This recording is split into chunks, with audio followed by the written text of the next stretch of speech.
إن الحمد لله نحمده ونستعينه ونستغفره ونعوذ بالله من شرور أنفسنا ومن سيئات أعمالنا.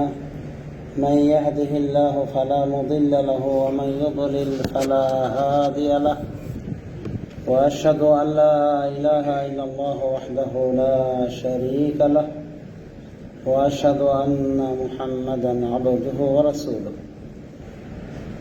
بعد، فقد قال تعالى في قرآنه الكريم: وأقيموا الصلاة وآتوا الزكاة واركعوا مع الراكعين. وقال الرسول صلى الله عليه وسلم: بني الإسلام على 5: شهادة أن لا إله إلا الله وأن محمد رسول الله، إقام الصلاة وإيتاء الزكاة والحج وصوم رمضان، أو كما قال النبي صلى الله عليه وسلم. وقال تعالى عن ليلة القدر: ليلة القدر خير من 1000 شهر، تنزل الملائكة والروح فيها بإذن ربهم من كل أمر، سلام هي حتى مطلع الفجر। উপস্থিত মুসল্লিয়ান কিরাম, সায়েমিন ইযাম, আপনাদের নিকটে মাত্র মেম্বার থেকে যে বিষয়টি খুতবা হিসেবে আলোকপাত করার চেষ্টা করেছি, ইচ্ছা করেছি, বিষয়টি হলো যাকাত বিষয়ে গত সপ্তাহের আলোচনার পরিসমাপ্তি টানা এবং লাইলাতুল কদর, আর বিশেষ করে শেষ দশকের, রমাদানের শেষ দশকের আলোচনা করার ইচ্ছা পোষণ করেছে। মা তৌফিক ইল্লা বিল্লাহ। সমাজসুধী পূর্বের আলোচনায় আমরা জানতে পেরেছি যে যাকাত একটি গুরুত্বপূর্ণ বিষয় এবং যাকাত অনাদায়কারী অনেক বড় ধরনের পাপ। কেউ কেউ তাকে কাফেরও বলেছে, তবে কাফের না হলেও সে জঘন্য অপরাধী, কবিরা গুনাহগার। সুতরাং নামাজ রোজাতে থাকার পরও যাকাত অনাদায় করার কারণে তাকে পরকালীন শাস্তি ভোগ করা লাগবে, এটাই স্বাভাবিক। একমাত্র আল্লাহ রাব্বুল আলামিন যদি তাকে তার খাস পাওয়ারে ক্ষমা করে দেয়, সেটা আলাদা কথা, নিজ করুণায়। তাছাড়া কোরআনে হাদিসে বর্ণিত শাস্তি তাকে পেতেই হবে। তো সমাজসুধী যে বিষয়গুলি যাকাত রয়েছে, এই বিষয়গুলি হলো সোনা রূপা বা টাকা, গবাদি পশু, শস্য, ফসলের যাকাতের ক্ষেত্রে আমাদের বোঝাবুঝির ভুল রয়েছে। ওরা অনেকে মনে করে সরকারকে ট্যাক্স দেওয়া লাগে, কিসের আবার যাকাত দেব? এই ভুলটা কিন্তু আমাদের মধ্যে বিরাজ করছে। এটা সঠিক নয়। সরকার যদি ট্যাক্স নিয়ে থাকে সেটা তার ভুল। ট্যাক্স ইত্যাদি এগুলো সাধারণত কাফেরদের ক্ষেত্রে হতো আগের যুগে। এখন এই সিস্টেম জারি হয়েছে, যদি জারি থেকেই থাকে কোনো দেশে, কোনো সরকারে, সে কারণে কিন্তু ইসলামের বিধান এর ভিতরে কমতি বাড়তি হবে না। সরকার ট্যাক্স নিয়েছে জমির, আপনি সেটা দিবেন। সরকার বুঝবে ওটা তার জন্য সঠিক না বেঠিক, আপনি দিতে বাধ্য দিবেন, তাহলে জমিতে চলে যাবে, এরকম শোনা যায়। তাই বলে আপনি যাকাত দিবেন না, শরীয়তের শাশ্বত একটা বিধান, এটা কেমন কথা হবে? এটা সঠিক নয়। তো জমিনের যাকাতকে বলা হয় অশর, মানে নিসফুল অশর, মানে জমিনের ফসল থেকে যে যাকাত দেওয়া লাগে সেটা হলো 10 ভাগের 1 ভাগ অথবা 20 ভাগের 1 ভাগ, ব্যাখ্যা সাপেক্ষ। মনে রাখতে হবে সবজিতে কোনো যাকাত নেই। আলু, পটল, মরিচ, লাউ, কুমড়া, টমেটো, এগুলো যাকাত নাই। এক কথা, যেগুলি পচনশীল, যাকাত নেই। তবে যেগুলোকে সংরক্ষিত করা যায় আধুনিক মাধ্যম ছাড়াই, সেই যুগে যেগুলো সংরক্ষিত হয়ে আসতো, এখনো হয়, কোনো মেশিনের সাহায্য লাগে না, এগুলোতে জাকাত থাকবে। তার মানে দানা জাতীয়, ফসল জাতীয়, যেগুলো সহজে পচে সরে যায় না, তার ভিতরে রয়েছে আমাদের ওই ধান, গম, অনুভাবে ফল ফলাদের ভিতরে রয়েছে খেজুর, এই জাতীয় আরো বিভিন্ন রয়েছে। এক কথায় যেগুলো হাব্বা জাতীয়, দানা জাতীয়, এবং যেগুলো পচনশীল নয়, থেকে যায়, অনেকদিন থেকে যায়, ফ্রিজার সংরক্ষণ ছাড়াও এমনি থাকে।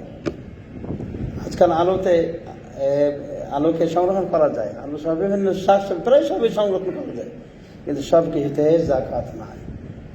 এখন হাদিসে রাসূলুল্লাহ সাল্লাল্লাহু আলাইহি ওয়াসাল্লাম বলেছে, হাদিসটিকে শেখ আলবানী তার সহিহুল জামেতে উল্লেখ করেছেন, লাইসা ফিল খাদরাওয়াতিজ যাকাত, শাকসবজিতে কোনো জাকাত নেই। শাকসবজি বললাম উদাহরণস্বরূপ। আলহামদুলিল্লাহ, দিন তো সহজ, তবে আল্লাহ আপনাকে দিয়েছে, আপনি ওখান থেকে কিছু গরিব মিসকিনে দিবেন। আর যেগুলো ধরা বাঁধা জাকাত সেগুলো আদায় করবেন। সেটা হলো নিসফুল ওশর বা ওশর, 10/1 যদি আকাশের বৃষ্টিতে হয়, মানে আল্লাহর দেয়া পানিতে যদি হয়, 10/1 দিবে। আর যদি আপনি পানি সেঞ্চনের মাধ্যমে ব্যবস্থা করেন, তাহলে নিসফুল ওশর 20/1 দিবেন। আর এর একটা কোটা আছে, হিসাব আছে, নেশাব আছে। যে কোনো ফসল হলে দিতে হবে, যে পরিমাণে হোক দিতে হবে এমন নয়। এটা একটা কোটা, নেশাব। এটা প্রায় 19 মণ, 19-20 মণ হলে তখন আপনার নেশাব আসে। মানে 19 মণের নিচে, 18-19 মণের নিচে জাকাত লাগবে না, ওটা আপনি খেয়ে ফেলবেন। এর উপরে দিতে হয় 20, 19, 20, 25, 27, এর উপর যত হয় সবগুলির জাকাতের হিসাব এই 10/1 যদি বৃষ্টির পানিতে হয়, আর 20/1 যদি আপনি পানির ব্যবস্থা করেন, চালা মেশিন ইত্যাদি সাহায্য।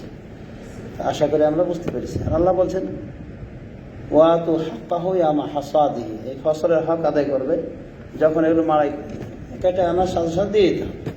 এগুলোর কোনো বছর পূর্তি বলে কোনো কিছু নাই। বছরে 1বারও হতে পারে, 2বারও হতে পারে। তো এই ফসলের জাকাত বিষয়টা আলোচনা করা হয়নি। আরেকটি বিষয়, ঘরের ভাড়ায় কখন জাকাত আর ঘরে কখন জাকাত, মানে বাড়ির ভাড়ায় কখন জাকাত আর বাড়িতে কখন জাকাত, আপনার উদ্দেশ্য উপর নির্ভর করবে। একটা জমি আপনি কিনেছেন, বাড়ি বানাবেন, নিজে থাকবেন, জাকাত নাই। আটা উদ্দেশ্য আপনি বাড়ি জায়গা কিনেছেন, সেখানে আপনি বাড়ি করে ভাড়া মারবেন, ভাড়াতে জাকাত, যদি জাকাতের পরিমাণ আসে। আর একটা অবস্থা, আপনি বাড়ি করেছেন, বাড়ি বিক্রি করবেন, যে কোনো সময় দাম বাড়লে বেশি দেবেন, কেন বেচা করেন বাড়ি, তাহলে আপনার বাড়ির ওপরে জাকাত। অধিকাংশ ওলামায়ে কেরাম বলেন যে এটা ব্যবসা পণ্য হিসেবে জাকাত দেওয়া লাগে। প্রত্যেক বছর বাড়ির কত দাম, বর্তমান বাজার রেট, এটা হলে এটা আপনি ঠিক করে 40/1 আলাদা দিয়ে দেবেন। আসলে বুঝতে পেরেছেন, বাড়িতে জাকাত নাই, গাড়িতে জাকাত নাই, তবে এগুলোকেই যদি ব্যবসার অবলম্বন হিসেবে গ্রহণ করা হয় তাহলে জাকাত। গাড়িতে জাকাত নাই, মানে গাড়ি আপনি যদি ভাড়ার জন্য নিয়ে থাকেন বা নিজের ব্যবহারের জন্য নিয়ে থাকেন, অতে জাকাত নেই। তবে ভাড়া মারার জন্য যদি গাড়ি নিয়ে থাকেন আর ওই ভাড়াতে জাকাত হয়, ভাড়াতে জাকাত দেবেন। অনুভব, বড় বড় কারখানা কি জন্য রাখা হয়েছে, কি উৎপাদন হচ্ছে, সেই উৎপাদনের বিষয়ে জাকাত হয়েছে, অর্থাৎ জাকাত রয়েছে, কিন্তু পুরো কারখানায় না। আবার এমন আছে কারখানার বিভিন্ন ওই পার্টস বিক্রি হয়, মেশিন বিক্রি হয়, ওর ওটাই ব্যবসা, মানে কারখানা পরিচালকদের হাতেও হ্যান্ডওভার করবে, বিক্রি করবে, তাহলে ওর যে পার্টস রয়েছে ওর দোকানে, ওগুলোর উপর জাকাত। কিন্তু পুরো কারখানার উপরে কিন্তু জাকাত হয়। কাপড়ের কারখানা, সুতার কারখানার উপরে জাকাত হয়। ওই সুতা উৎপাদন করেছে বা কাপড় উৎপাদন করছে, এগুলোতে জাকাত। আশা করি আমরা বিষয়টা বুঝতে পেরেছি। ঋণের জাকাত আছে কিনা, কাউকে আপনি ঋণ দিয়েছেন, এখন ওর হাতে আছে, জাকাত দেবেন কিনা, টাকা তো আপনার। ব্যাখ্যা সাপেক্ষ ওলামায়ে কেরাম বলছেন যে এটা 3টা অবস্থা হতে পারে। ঋণ দিয়েছেন এমন লোককে যে গরিব মানুষ, দিতে পারবে না, মানে ওকে কয়েক বছর টাইম লাগবে, যে কোনো সময় চাইলে সে দিতে পারবে না, ওজোর করে, ভাই আমার অনেক সমস্যা, আসলে সে গরিব। এরকম একটা আপনি এমন এক লোককে ঋণ দিয়েছেন, আবার আর এক লোক ঋণ দিয়েছেন সচ্ছল মানুষ, কিন্তু এমনভাবে কথা বলেছে, ঋণ তো নিয়েছে, দেওয়ার কোনো কথা নাই, আশাও নাই, এরকম আছে। শেষরা দেবে না সে, এর একটা অবস্থা। ওলামা ইকরাম বলছেন যে সচ্ছল ব্যক্তির হাতে ঋণ দিয়েছে আমানতদার, তাহলে যেন ওটা ব্যাংকের মতোই, ব্যাংকে যেমন টাকা থাকলে আপনি তুলে নিতে পারেন যে কোনো সময়, ঠিক একটা ভালো মানুষকে দিয়ে রেখেছেন, সচ্ছল, যে কোনো দিতে পারে বা বললে সে কালেকশন করে দেবে আপনাকে, তাহলে ওটা ব্যাংকের মতো জাকাত। আর ছেঁচড়ার হাতে পড়ে গেলে, অত মিসকিনের হাতে পড়ে গেলে ওটার জাকাত দেওয়া লাগবে না, যতক্ষণ পর্যন্ত টাকাটা আপনি না পাবেন। কারণ টাকাটা পাবেন, মূল টাকাটা পাবেন না, সেটা নিয়েই আপনার চিন্তা। যখন পাবেন তখন 1 বছরে দিয়ে দেবেন। ওলামাদের একটা কথা যে 1 বছরে দিয়ে দেবেন। এর আগে যত বছরই যাক না, 4, 5, 6, 7 বছর যদি হয়ে যায় তবুও সমস্যা নেই, 1 বছরে জাকাত দেবেন। যেহেতু টাকাটার ভরসাই ছিল, পাবেন কিনা সেটারই কোনো নিশ্চয়তা ছিল না, পেয়েছেন 1 বছরে জাকাত দিবেন বাস। তো ঋণের জাকাত মানে একজনকে কর্জ দিয়ে রেখেছেন, সে কর্জের ওপরে জাকাত আছে কিনা, মানে আপনার যে ঋণটা ছিল অন্যের হাতে সেটার জাকাত আছে কিনা আশা করি আমরা বুঝতে পেরেছি। আর একটা প্রশ্ন আছে যে একজন মিসকিনকে দিয়েছেন বা সাঁচরাকে দিয়েছেন, মানে ঋণ দিয়েছেন, এখন আর দেয় না, তখন প্রশ্ন আছে যে হুজুর এই টাকাটা ঋণ থেকে কেটে নিলে হয় না? মানে বুদ্ধি, এই বুদ্ধির জবাব দিয়েছেন 700 বছর আগে শেখুল ইসলাম ইবনে তাইমিয়া। উনি বলেছেন যে না, হবে না, এটা তোমার জাকাত দেওয়ার বুদ্ধি না, এটা তোমার জাকাত দিয়ে তোমার মাল সেভ করা বুদ্ধি। তোমার তো টাকাটা গেছেই, এমন লোকের হাতে পড়েছে দেওয়ার সম্ভাবনা নাই, বা মিসকিন মানুষ, এখন টাকাটা কিভাবে সে ফিরাবে সেই বুদ্ধি করে ওকে জাকাত দিচ্ছে বা জাকাতে মাইনাস করেছে। মাইনাস হতে আর পকেটে কিছুই যায়নি, মানে টাকাটা নিজে রেখে দেওয়ার বুদ্ধি। এইসব বুদ্ধি কলা কৌশলে জাকাত আদায় হয় না। আপনি জাকাত দিবেন, আপনার ভাই নির্বাচন করবে, জাকাত আদায় হবে না। শাড়ি লুঙ্গি দিয়ে জাকাত আদায় করবেন, টাকার জাকাত, এই জাকাতও আদায় হবে না বলেই অনেক ওলামা ইকরাম বলছেন। কারণ আপনি ফকির মিসকিনের হকে দালালি করলেন। মানুষের প্রশ্ন আছে, গরিব এলাকায় আমি জাকাত দিয়ে ইফতার খাওয়াবো, কেন এত সব কিছুর? ইফতার খাই আপনি আলাদা নেকি পাবেন না? নেকি পাবেন না, বরং আপনি যে জাকাতটার অপব্যবহার করলেন সেজন্য গুনাহগার হওয়া লাগতে পারে, কারণ ওটা মিসকিনের হক ছিল। আর ইফতার মাহফিলে সবাই মিসকিন বসে, কে বললো আপনাকে? আরব দেশে ইফতার করায় কোটিপতি বসে না? আমাদের বাঙালি ভিতরে কিছু কোটিপতি আছে, তাও কিন্তু বসতে মতো বসে থাকে, ওখানে ইফতার খায়, খেতে পারে, সমস্যা কি? এদেশে ইফতারটা দেওয়া হয় ইফতার ফান্ড থেকে। তারা জানে যে আল্লাহর রাস্তায় কাউকে ইফতারি করালে, যাকে ইফতারি করানো হবে তার মতো মানে একটা রোজাদারের সব সে পেয়ে যাবে। এই হিসেবে 1000 মানুষের যদি কেউ ইফতার করায়, 1000 রোজাদারের সে নেকি পেয়ে যাবে, কিন্তু ওদের নেকি থেকে কমানো হবে না যারা ইফতার করেছে।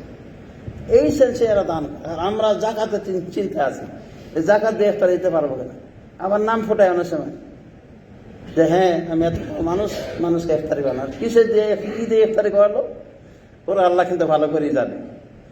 এগুলো ঠিক নয়, এগুলো বিতর্কিত কিছু করার চেষ্টা করে নয়। এই আমাদের দেশ, ইন্ডিয়া, পাকিস্তান, এই 3টা দেশের মতো কাঞ্জুস বকিল খুব কমই আছে। দেখবেন কোটি কোটি টাকা ইনকাম করবে আর ওইভাবে সে মৃত্যুবরণ করবে, দেখবে মিসকিন কিছু নাই, কিছু নিয়ে যায়নি, সব আর বেটা চলে রেখে গেছে, বেটা বেটি চলে। আর হয়তো দেখবেন যে ওই বেটা বেটি আবার ওয়েস্টার্ন কালচারে চলে, নামাজ নাই, রোজা নাই, শরীয়তের পাবন্দি নাই। এই জাতীয় ছেলে মেয়ে যে সারাটা জীবন শেষ করেছে, কোটি কোটি টাকা ইনকাম করে সবগুলি রেখেছে এই বদমাস বাচ্চাদের সন্তানদের জন্য। লাভটা কি? মরে গেলেন, মরে যেহেতু শাস্তি হতে থাকবে আপনার, কারণ এই টাকাগুলোর অপব্যবহার হতে থাকে। কি করলেন তাহলে দুনিয়াতে? এটা কিন্তু আমাদের এই 3টা দেশে বেশি পাওয়া যায়, কিন্তু আরবরা অনেক হুঁশিয়ার।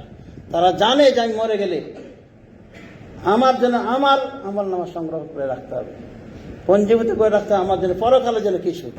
এই জন্য তারা সাজগুজ করে যায় আখেরাতকে, ধনসম্পদের বিরাট একটা অংশ তারা আল্লাহর কাছে দান করে যায়, ওয়াকফ করে যায়, মসজিদ মাদ্রাসা করে যায়।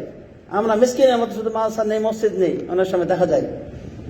কিন্তু মাদ্রাসা নিজে বানাতে হবে, মসজিদে নিজে থেকে চাঁদা দিয়ে করতে হবে, এরকম চিন্তা ভাবনা অনেকের হাত কম থাকলেও করে না। কিন্তু এগুলো কি হবে? এগুলো রেখে যেতে হবে। আর যাদেরকে রেখে যাচ্ছেন, যাদের হাতে, তারাও পরকাল আপনার কোনো উপকারে আসবে না। কেন ওই ছেলে মেয়ে তো সব জাহান্নামের পথে হাঁটতেছে, ওয়েস্টার্ন কালচার নিয়ে চলছে। কিভাবে আমেরিকানরা হাঁটে, কিভাবে চলাফেরা করে বেহায়ার মতো, নামাজ রোজাহীন দিনহীনভাবে চলছে। ওদের জন্য সারাটা জীবন শেষ করলেন, আবার মরেও গেলেন কোটি কোটি টাকা ওদের হাতে দিয়ে, লাখ লাখ টাকা ওদের হাতে দিয়ে। এটাই বেশিরভাগ আমাদের, এটাই আমাদের বাস্তবতা। এই ভুল থেকে ফিরে আসতে হবে।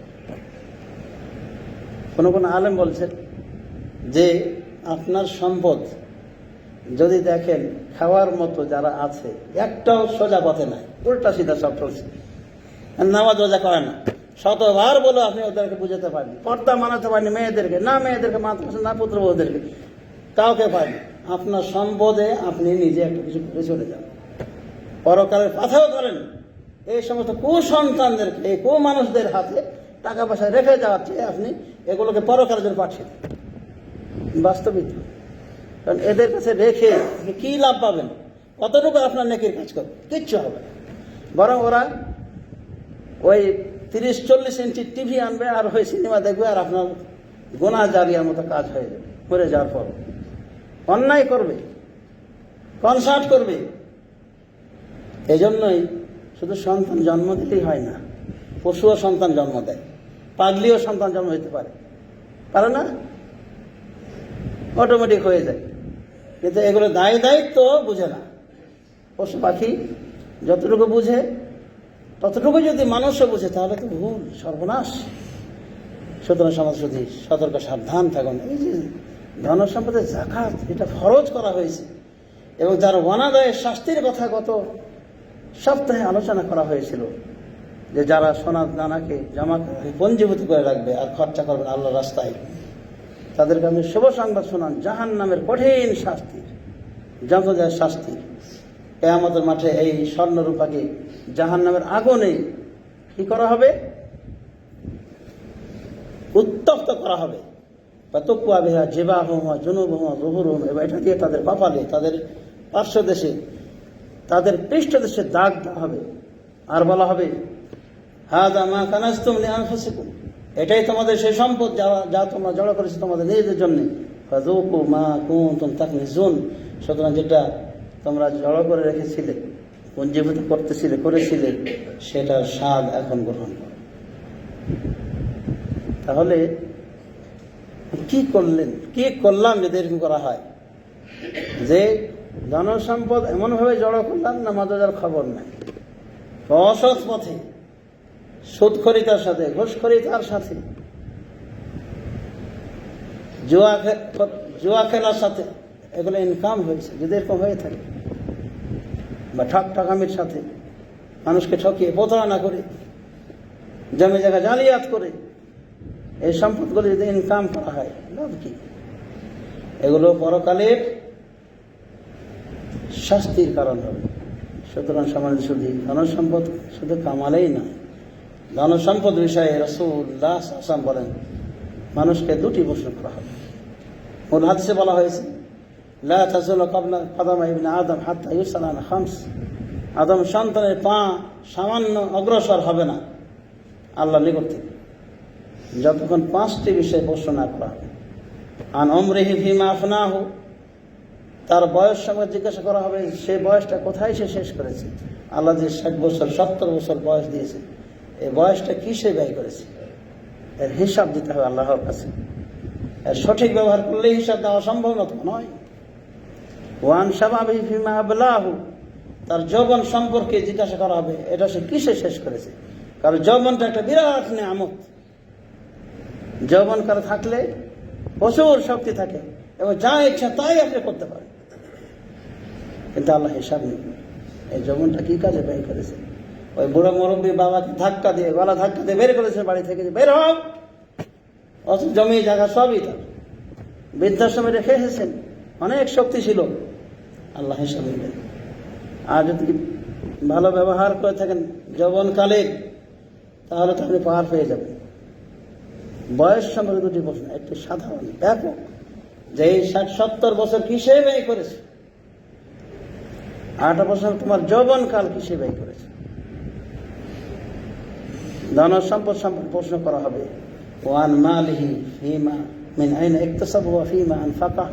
ধন সম্পদ সম্পর্কে জিজ্ঞাসা করা হবে, এটা কোত্থেকে সে ইনকাম করেছে আর কোথায় সে খরচা করেছে। আপনার টাকা হলে যে আপনি গাঁজা খাবেন, বিড়ি খাবেন, সিগারেট খাবেন, ইফতারিতে খাবেন, সাহারিতে খাবেন। সাহারি ইফতারির পবিত্রতাকে নষ্ট করছেন আপনি বিড়ি সিগারেটের অপবিত্র মাধ্যমে। প্রশ্ন তো হবেই। ধন সম্পদ আপনার হলেই হবে না, ধন সম্পদের সদ্ব্যবহার করতে হবে। সদ্ব্যবহারের ভিতরে রয়েছে জাকাত আদায় করা, ফরজ জাকাত আদায় করা, অনুভাবে হালাল পথে ইনকাম করা, হালাল খাওয়া। এই ধন সম্পদ সম্পর্কে দুটি প্রশ্ন হবে। দুটি প্রশ্ন অনেকে ঠেকে যাবে, কোত্থেকে ইনকাম করেছো, কোথায় ব্যয় করেছো। সুতরাং ধন সম্পদ শুধু কামাই যথেষ্ট নয়, ধন সম্পদের সদ্ব্যবহার হওয়া চাই। আল্লাহ রাব্বুল আলামিন আমাদেরকে সেই তৌফিক দান করুন। 8 প্রশ্ন করা হবে, ওয়ান ইলমিহি মাযা আমিলা ফীহি, তার ইলম সম্পর্কে জিজ্ঞাসা করা হবে, এতে সে কি কাজ করেছে। সুন্নাতের হাদিস, মানে সে যতটুকু জানতো সে অনুযায়ী আমল করেছে কি করেনি। সে কি জানতো না সুদ হারাম, তারপর যে সুদ খেয়েছে। সে কি জানতো না ঘুষ হারাম, তারপর সে ঘুষ খেয়েছে। সে কি জানতো না জেনা ব্যভিচার করা হারাম, মদ খাওয়া হারাম, হারাম পথে ইনকাম করা হারাম, সবাই জানে। এক্ষেত্রে হুজুর হওয়া জরুরি নয়। আল্লাহ প্রশ্ন করবে, এই ইলম যেটা তুমি জানতে কি আমল করে সে বলো দেখি। এখানেও কিন্তু ধরা খেতে হবে সমাজ শুধু। সুতরাং সবসময় নিজেকে মনে রাখতে হবে যে আল্লাহর নিকটে আমাদের দণ্ডায়মান হতে হবে এবং পাই পাই করে প্রত্যেকটা বিষয়ের হিসাব দিতে হবে। আজ আমাদের বেশিরভাগ কাজ দুনিয়া কেন্দ্রিক, মানে দুনিয়াতেই সবকিছু শেষ করতে চাই। অথচ আখিরাত সম্পর্কে আল্লাহ বলছেন, ওয়াল আখিরাতু খায়রুন ওয়া আবকা, আখিরাত হলো খায়র, সর্বোত্তম এবং চিরস্থায়ী। বাল তুসিরুন আল হায়াতাদ দুনিয়া, আল্লাহ বলছেন তোমরা তো দুনিয়াকেই প্রাধান্য দিচ্ছ। ওয়াল আখিরাতু খায়রুন ওয়া আবকা, আখিরাত হলো সর্বোত্তম এবং সব থেকে স্থায়ী। অতএব সমাজ শুধু এই ধন সম্পদটা পরীক্ষার জন্য আপনার আমার হাতে আল্লাহ দিয়েছেন, এর সদ্ব্যবহার অবশ্যই করতে হবে, নতুবা আমাদের ঠিকানা জাহান্নাম। এবং এই ধন সম্পদ ইনকাম করার ক্ষেত্রে সতর্ক থাকতে হবে, ব্যয় করার ক্ষেত্রে সতর্ক থাকতে হবে। তাহলে আমরা পরকালীন এই 5টি প্রশ্নের হিসাব দিতে পারবো, যদি এই প্রশ্নগুলির প্রস্তুতি আমরা নিয়ে যাই, অর্থাৎ আমাদের বয়সটা ভালো কাজে লাগাই, যৌবনকে ভালো পথে ব্যয় করি, আর ধন সম্পদ ইনকাম করি সৎ পথে, ব্যয় করি সৎ পথে, আর যতটুকু জানি সে অনুযায়ী আমল করি, ইনশাআল্লাহ পরকালের 5টি প্রশ্নে আমরা উত্তীর্ণ হব। নতুবা প্রত্যেকটিতে আমরা ঠেকে যেতে পারি, বা যেখানেই ঠেকা সেখানেই ধরা। আল্লাহ রাব্বুল আলামিন আমাদেরকে তৌফিক দান করেন যেন আমরা এই 5টি প্রশ্ন উত্তীর্ণ পারি। সমাজ শুধু যাকাতের বিষয়ে আরেকটি বিষয়, সেটা যাকাতুল ফিতর। যাকাতুল ফিতর দিতে হবে আপনাকে খাদ্য দিয়ে। এই খাদ্যের বিকল্প টাকা পয়সা দিয়ে চিন্তা করলে আপনার এই যাকাত হবে বিতর্কিত। ধন সম্পদের যাকাত, যে ধন সম্পদে খরচ হয়েছে সেটা দিয়ে দিতে হবে। এবং টাকার যাকাত 85 গ্রাম স্বর্ণ বা এই পরিমাণ যদি টাকা হয় যাকাত দিতে হবে। রূপা যদি 595 গ্রাম হয় বা সেই পরিমাণ টাকা হয় যাকাত দিতে হবে। এই যাকাতের অংশ এটা অবশ্যই আদায় করতে হবে। এবং এর সামান্য যদি 5টা পয়সাও বাকি রাখেন, সে কারণে আপনি পরকালে জবাব তার শিকার হতে পারেন। কেন 5টা পয়সা বাকি রেখেছিলেন? এটা তোমার হক নয়। সুতরাং যাকাতের ক্ষেত্রে পারলে আপনি বেশি করে দিবেন, কিন্তু কখনোই এমন রাখবেন না যে শর্ট করে রেখেছেন। আর ওই শাড়ি লুঙ্গি দিয়ে যাকাত দেওয়া থেকে তওবা করার চেষ্টা করেন। এগুলো মূর্খের কাজ, মূর্খরা করে এগুলো। সব জায়গাতেই নাম ফোটান, মানে ওর নাম হওয়া চাই, ও মাতবর, ও ধনী, ওর যাকাত নিতে এসে এত হাজার মানুষের ভিড় হয়েছিল আর 20-25 জন মারাই গিয়েছে। এইরকম সেন্স নিয়ে যাকাত আদায় করা এগুলো অন্যায়। হজ করতে যাওয়া, যাতে হাজি সাহেব বলে, হাজি সাহেবের হজ কিন্তু এই দুনিয়াতে শেষ। এইভাবে প্রত্যেক বিষয়ে আমাদের রিয়াকারিতা বর্জন করতে হবে। সমাজ শুধু জাকাতের বিষয়টা আশা করি আমরা মোটামুটি বুঝতে পেরেছি।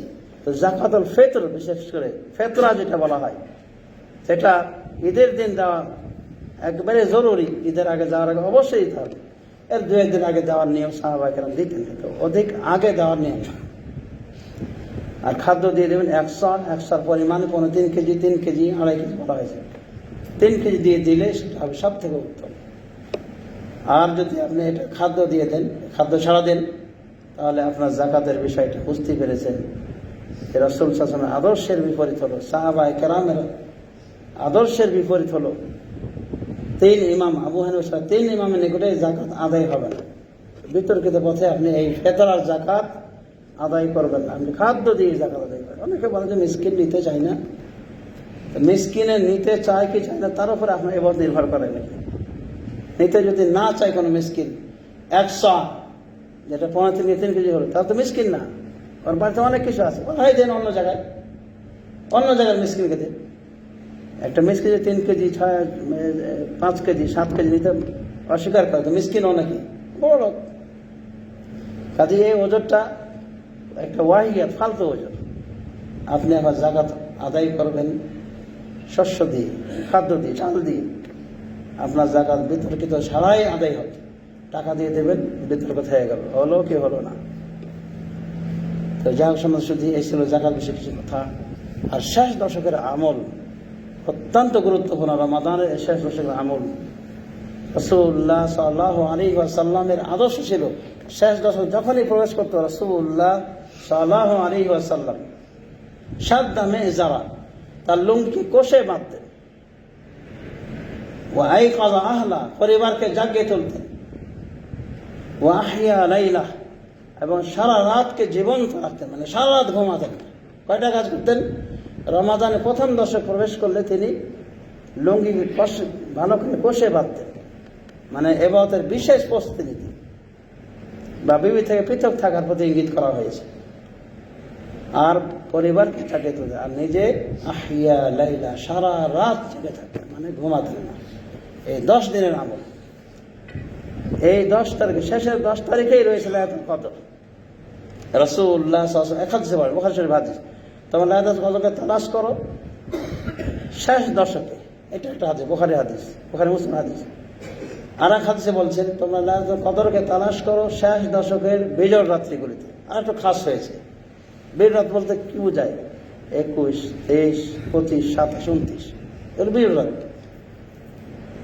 আরো কিছু হাদিসে বলা হয়েছে শেষ দশকের 27 রাতে লাইলাতুল কদর হওয়ার সম্ভাবনা বেশি। এ রাতে অনেকে স্বপ্ন দেখেছেন লাইলাতুল কদর হয়েছে।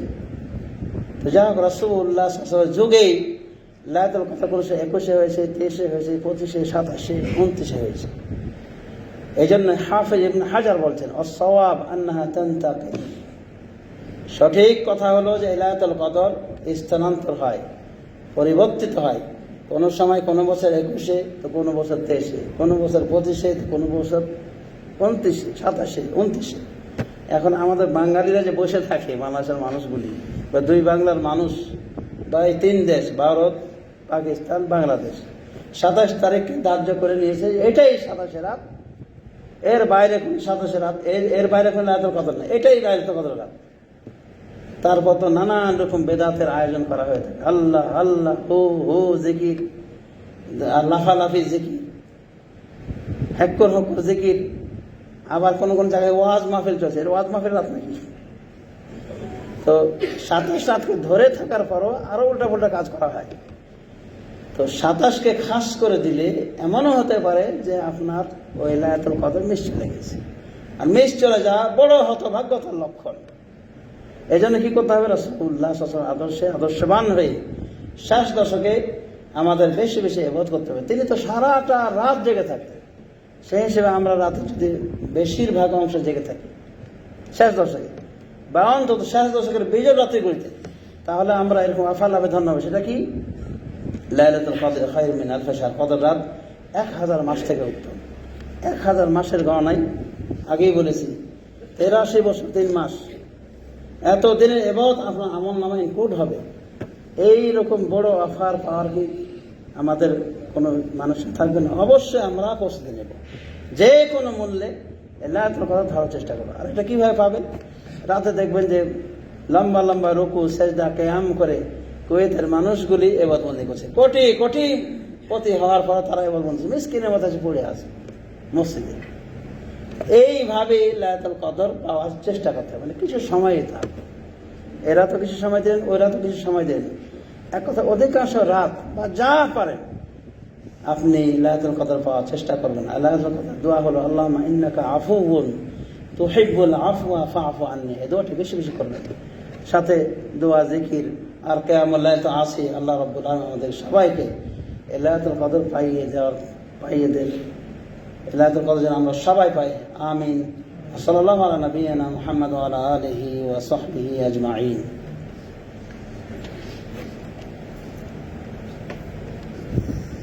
আলহামদুলিল্লাহ রাব্বিল আলামিন, ওয়াসসালাতু ওয়াসসালামু আলা নবিয়িনা মুহাম্মদ ওয়া আলা আলিহি ওয়া সাহবিহি আজমাইন, التابعين لهم بإحسان إلى يوم الدين.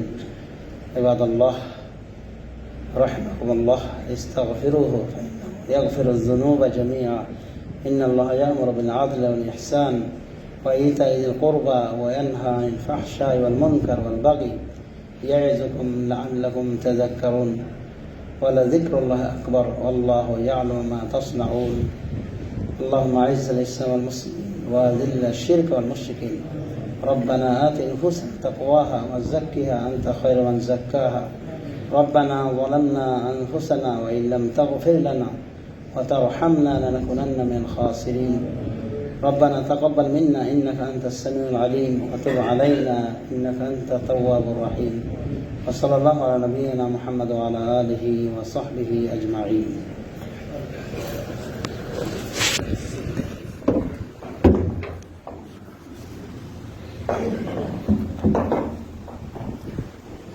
الله أكبر الله أكبر.